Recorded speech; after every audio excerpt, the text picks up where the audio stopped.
Hello. അപ്പോഴേ ഇന്ന് രാവിലെ ഒരു ബ്രേക്ക്ഫാസ്റ്റ് അല്ല ഇത് കേട്ടോ.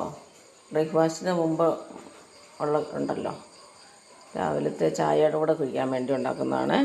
അപ്പം ഞാൻ ഇവിടെ ഉണ്ടല്ലോ ചെയ്തേക്കുന്നത് ഇത് പിന്നെ ഗോതമ്പ് പൊടി, നമ്മുടെ റേഷൻ കടയിലെ ആട്ട ഉണ്ടല്ലോ അതും ഒരു സ്പൂണ് മഞ്ഞൾപ്പൊടിയും എടുത്തിട്ടുണ്ട്.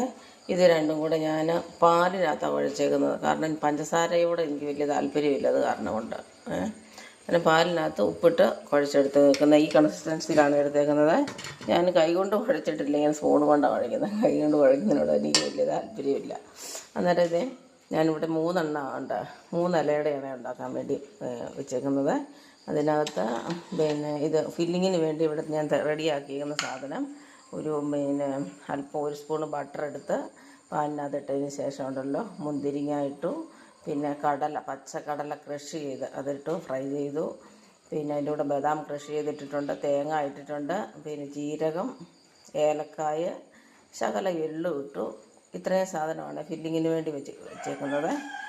നമുക്കതൊന്ന് ഫില്ല് ചെയ്യാം. ഓക്കെ.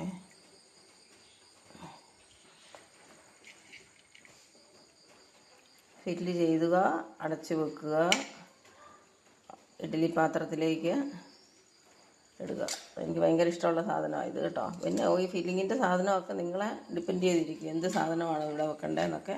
അപ്പോൾ നമ്മളാണ് തീരുമാനിക്കുന്നത്. പക്ഷേ ഇങ്ങനെയൊക്കെ വെച്ചാൽ നമ്മുടെ ശരീരത്തിന് നല്ല ഹെൽത്തിയാണ്, നമുക്ക് കഴിക്കാനും നല്ല ടേസ്റ്റാണ് ഇങ്ങനെ ഉണ്ടാക്കിയാൽ.